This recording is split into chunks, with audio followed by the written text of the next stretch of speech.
चारों तरफ से फंस चुका हूँ। गुल प्लाजा में बहुत खतरनाक किस्म की आग लगी। मेरा निकलना बहुत मुश्किल हो गया है। मुझसे कोई गलती कोताही हो माफ कर देना। अल्लाह, या अल्लाह। अरे दरवाजा तोड़ो। अली भाई बाहर आ गए, आग अंदर आ गई। खिड़की तोड़नी पड़ेगी। आगे अली भाई यहाँ पे आ गए। ऑडियो मैसेज में खवातीन और बच्चों की चीखों पुकार भी सुनी जा सकती है। दुकानदार के अहले खाना को भेजे गए आखिरी पैगाम में या अल्लाह का विर्द भी सुना गया। दुकानदार का कहना था कि मेरा निकलना मुश्किल हो गया, मुझसे गलती हुई तो माफ करना। प्लाजा में बहुत खतरनाक किस्म की आग लग चुकी है। दुकानदार ने यह फरियाद की, दुकानदार ने दुहाई दी, मैं चारों तरफ से फंस चुका हूं। आग लगने के दौरान अंदर मौजूद दुकानदार का ऑडियो मैसेज सामने आ गया। एमए जिना रोड के करीब गुल प्लाजा में आतिशज़दगी का वाकया। आग लगने के दौरान अंदर मौजूद दुकानदार का ऑडियो मैसेज सामने आ गया। अस्सलाम वालेकुम। मैं चारों तरफ से फंस चुका हूँ। गुल प्लाजा में बहुत खतरनाक किस्म की आग लगी। मेरा निकलना बहुत मुश्किल हो गया है। मुझसे कोई गलती कोताही हो माफ कर देना। अल्लाह, या अल्लाह। अरे दरवाजा तोड़ो। अली भाई बाहर आ गए, आग अंदर आ गई। खिड़की तोड़नी पड़ेगी। आगे अली भाई यहाँ पे आ गए। तकरीबन 65 के करीब अफराद जो हैं वो इस वक्त लापता हैं और हम दुआ गो हैं कि जो 65 के करीब अफराद जो इस वक्त लापता हैं वो महफूज रहें। नोजल्स का इस्तेमाल करते हैं और इसकी विंडो से अगर हाई एक्सपेंशन फोम से इसको फ्लड कर दिया जाता है तो ये पॉसिबल है कि ये चंद थोड़े वक्त के अंदर ये सारी सिचुएशन डिफ्यूज़ हो जाए। सारा जो अहम तरीन पहलू है वो सर्च एंड रेस्क्यू है। लोगों के मुताबिक इस वक्त तकरीबन 100 के या इससे लगभग अफराद अंदर कहीं मिसिंग हैं, उनके वर्षा यहाँ बाहर मौजूद हैं, एक कोहराम का हालत है। उन लोगों को सर्च एंड रेस्क्यू करने के लिए इसी खतरनाक सूरत हाल में एंटर होना होगा। धुआं भी होगा, गर्मी भी होगी। लेकिन सही साहब, अभी इतला ये आई थी कि कुछ फायर रेस्क्यू के लोग अंदर जाने की कोशिश की थी, लेकिन चूंकि इमारत का कुछ ना कुछ हिस्सा गिर रहा है तो वापस आ गए। क्या कहेंगे इस पे आप? यकीनन ऐसा है। फायर फाइटर की जो सेफ्टी है वो पूरे शहर की सेफ्टी की ज़मानत होती है। अपने तौर पे इनकी सेफ्टी की ज़रूरत है। हमारे पास थर्मल इमेजिंग कैमरास जो हैं ये फायर डिपार्टमेंट के पास हों, इनके पास इनके ब्रीदिंग ऑपरेटर सेट हों, इनके पास सांस लेने के आलात हों और फायर फाइटिंग का ड्रेस इनके पास ठीक हो तो रेस्क्यू का ऑपरेशन फौरी तौर पर किया जा सकता था। आपने जो यहाँ पर ड्रेस देखा तो क्या ड्रेस उस मयार का था जो फायर फाइटर के पास होता है? जी, अंदर बाहर से तो ये फायर फाइटिंग हो सकती है, लेकिन अंदर जाने के लिए 3 लेयर फायर फाइटिंग का फायर रिटार्डेंट ड्रेस है, वो ड्रेस यहाँ पे इक्का दुक्का लोगों के पास नजर आया, ज़्यादातर लोगों के पास नहीं है वो। तो जब वो ड्रेस ही नहीं है सईद साहब, तो क्या आपके ख्याल में वो लोग अंदर जाने का रिस्क ले सकते हैं? फिर उनकी जानों को भी खतरा होगा। यकीनन 2.5-3 करोड़ इंसानों की बचत के लिए आपको कम से कम ये अपने 1000-1200 जो फायर फाइटर हैं इनको सेव करना होगा। ये फायर फाइटर अगर सेफ हैं तो ये शहर सेफ है। इनके लिए ये यकीनन एक कमज़ोर पहलू है, इस पर काम करने की ज़रूरत है बहुत ज़्यादा। तो इस पर जो इतनी ताखीर हुई, क्या कहेंगे? इस तरह की आग पर क्या इतनी ताखीर होती है? हम देखते हैं सही साहब, कराची में जब बड़ी आग लगती है तो जब वो मुकम्मल तौर पर बिल्डिंग जल जाए। असलम खान इस हवाले से हमें अपडेट कर रहे थे। असलम खान, आप हमारे साथ मौजूद रहिएगा। एसएसपी साउथ का ये बताना है कि 7 लापता अफराद के नंबर्स की लोकेशन गुल प्लाजा से आई है। यह अहम खबर जो कि अपने नाज़रीन के साथ शेयर कर रहे हैं। 7 लापता अफराद के नंबर्स की लोकेशन का पता चल चुका है। यह एसएसपी साउथ का बताना है कि उनकी लोकेशन गुल प्लाजा से आई है। शाहनवाज कादरी ने हमें ज्वाइन किया। शाहनवाज, इस हवाले से अपडेट कीजिएगा। देखिए, बिल्कुल ऐसा ही एसएसपी साउथ की जानिब से बताया जा रहा है कि जिन लोगों ने अपने लापता होने वाले अफराद का डेटा जमा कराया था उनमें से 7 मोबाइल फ़ोन को ट्रैक किया गया तो उनकी लोकेशन जो है गुल प्लाजा के अंदर से आई है। और अब जो है पुलिस कोशिश कर रही है कि जहां से ये लोकेशन आई है उसको पिन पॉइंट किया जाए और वहां पर सर्च एंड रेस्क्यू ऑपरेशन शुरू किया जाए। लेकिन इसमें अहम चीज़ ये है कि बहुत सारे जगह ऐसा हुआ है कि जब भगदड़ मची है तो बहुत सारे लोगों के मोबाइल फ़ोन जो है गिर गए थे। अब ये हतमी तौर पर नहीं कहा जा सकता कि जिनकी लोकेशन आई है वो आया अंदर मौजूद हैं या नहीं, या कहीं और जो है वो मौजूद हैं और कहीं अपने उन्होंने पनाह ली है और उनसे रब्ता नहीं हो पा रहा है, या ज़ख्मी हालत में यहाँ से मुंतकिल कर दिए गए हैं और उनका अहले खाना से रब्ता नहीं हो पा रहा है। लेकिन ये खासी अहम डेवलपमेंट है। पुलिस की जानिब से बताई गई है कि 7 लोगों को ट्रैक किया गया है और यहाँ पर जो है सर्च एंड रेस्क्यू ऑपरेशन भी शुरू कर दिया गया है। सर्च एंड रेस्क्यू ऑपरेशन शुरू किया गया है। शाहनवाज कादरी, हमें ताज़ा तरीन सूरत हाल बताइए। ये बताया जा रहा है कि 70% जो इमारत है वो तो मुनहदिम हो चुकी है, जो बाकी की है वो मखदूश हालत में है। तो क्या पूरी की पूरी इमारत गिरने का या मुनहदिम होने का इंतजार किया जा रहा है?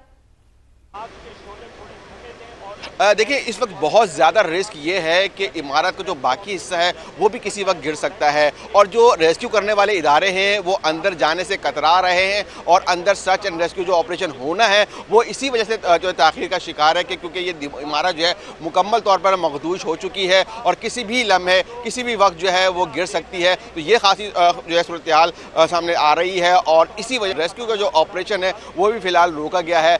एक जो है तजवीज़ ये सामने आई है कि जो जगह ऐसी है कि जहाँ पर जो है मखदूश यानी ज़्यादा ऐसी हालत नहीं लग रही कि वो गिर जाए, वहाँ पे तो रेस्क्यू ऑपरेशन शुरू किया जाए। लेकिन जो हैवी मशीनरी यहाँ पे मंगाने का जो फैसला किया गया है, और कहा जा रहा है कि जो बकिया हिस्सा है उसको भी जो है आहिस्ता आहिस्ता हटाया जाए और गिराया जाए, उसके बाद मलबे के नीचे कोई अगर दबा हुआ है तो उसके लिए ऑपरेशन शुरू किया जाए। 1122 की जानिब से लाइव ट्रैकर जो है वो इस्तेमाल करने का भी फैसला किया गया है। इस मलबे के अंदर जो अगर कोई जिंदा शख्स है तो उसका जो है को ट्रैक किया जाएगा। अच्छा शाहनवाज, ये तो आपने बताया कि रेस्क्यू अमल जो है उसको रोका गया है।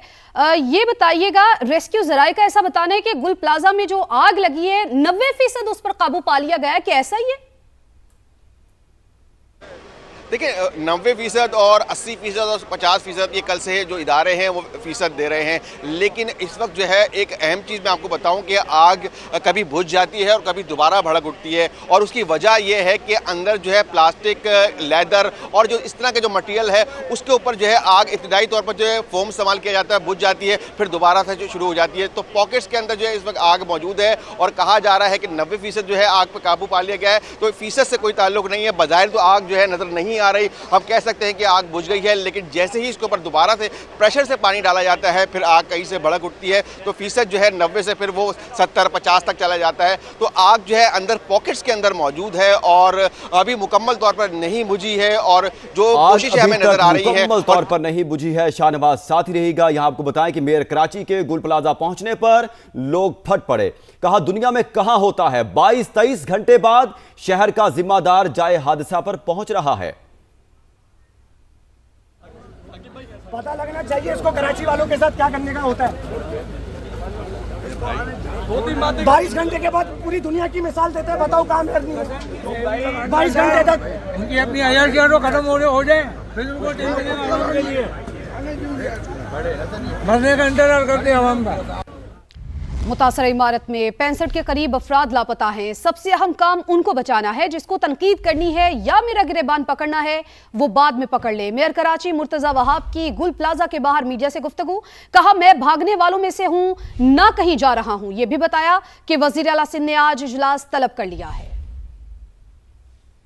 हमारा टारगेट ये रेस्क्यू का काम है। जो लोग अंदर हैं, मिसिंग हैं 65 के करीब लोग, उनको किसी तरीके से हम बाहर निकाल सकें। जिंदगी मौत अल्लाह ताला के हाथ में होती है, लेकिन परवरदिगार से दुआ है कि अगर हम उनको बचा सकें तो बचाया जाए। जो तनकीद करनी है, जिसको मेरा गला पकड़ना है, मेरा गिरेबान पकड़ना है, वो पकड़ ले, कल पकड़ ले, परसों पकड़ ले। मैं कहीं जा नहीं रहा, मैं भागने वालों में से नहीं हूँ, आवाम के दरमियान हूँ। जिसको जो सियासत करनी है, जो रिफॉर्म्स करने हैं, वो इंशाल्लाह मिलकर कर लेंगे। हम वाकया होता है, फिर जागते हैं कुछ घंटों के लिए, कुछ दिनों के लिए, और फिर कार्रवाई को भूल जाते हैं। मेरे ख्याल में इसके ऊपर एक लॉन्ग टर्म फैसला करने की ज़रूरत है, और वज़ीर आला सिंध ने कल इस हवाले से एक मीटिंग भी तलब की है सुबह 7:30। गुल प्लाजा में लगी खौफनाक आग ने सैकड़ों घरानों के चिराग गुल कर दिए। 1200 दुकानों पर मुश्तमिल प्लाजा का ग्राउंड और मेज़नाइन फ्लोर मुकम्मल तौर पर जल चुके हैं। बलाई 2 मंजिलें भी राख हो गईं। मखदूश इमारत के मुतादिद हिस्से जमीन बोस, किसी भी वक्त पूरी इमारत गिरने का खदशा है। एमए जिना रोड के करीब गुल प्लाजा में आतिशज़दगी का वाकया। आग लगने के दौरान अंदर मौजूद दुकानदार का ऑडियो मैसेज सामने आ गया। मैं चारों तरफ से फंस चुका हूं, दुकानदार की दुहाई। प्लाजा में बहुत खतरनाक किस्म की आग लग चुकी है। दुकानदार की जानिब से फरियाद की गई। दुकानदार का कहना था मेरा निकलना मुश्किल हो गया, मुझसे गलती हुई तो माफ करना। दुकानदार ने मजीद क्या कहा आपको सुनवाते हैं। अस्सलाम वालेकुम। मैं चारों तरफ से फंस चुका हूँ। गुल प्लाजा में बहुत खतरनाक किस्म की आग लगी। मेरा निकलना बहुत मुश्किल हो गया है। मुझसे कोई गलती होता है को माफ कर देना। अल्लाह क्या अल्लाह। अरे दरवाजा तोड़ो। अली भाई बाहर आ गए, आग अंदर आ गई, खिड़की तोड़नी पड़ेगी। आगे अली भाई यहाँ पे आ गए। ऑडियो मैसेज में खवातीन और बच्चों की चीखों पुकार भी सुनी जा सकती है। दुकानदार के अहले खाना को भेजे गए आखिरी पैगाम में या अल्लाह का विर्द भी सुना गया। दुकानदार का कहना था कि मेरा निकलना मुश्किल हो गया, मुझसे गलती हुई तो माफ करना। प्लाजा में बहुत खतरनाक किस्म की आग लग चुकी है। दुकानदार ने यह फरियाद की। दुकानदार ने दुहाई दी, मैं चारों तरफ से फंस चुका हूं। आग लगने के दौरान अंदर मौजूद दुकानदार का ऑडियो मैसेज सामने आ गया। MA जिना रोड के करीब गुल प्लाजा में आतिशज़दगी का वाकया। आग लगने के दौरान अंदर मौजूद दुकानदार का ऑडियो मैसेज सामने आ गया। अस्सलाम वालेकुम। मैं चारों तरफ से फंस चुका हूँ। गुल प्लाजा में बहुत खतरनाक किस्म की आग लगी। मेरा निकलना बहुत मुश्किल हो गया है। मुझसे कोई गलती होता है माफ कर देना। अल्लाह, या अल्लाह। अरे दरवाजा तोड़ो। अली भाई बाहर आ गए। आग अंदर आ गई। खिड़की तोड़नी पड़ेगी। आगे अली भाई यहाँ पे आ गए।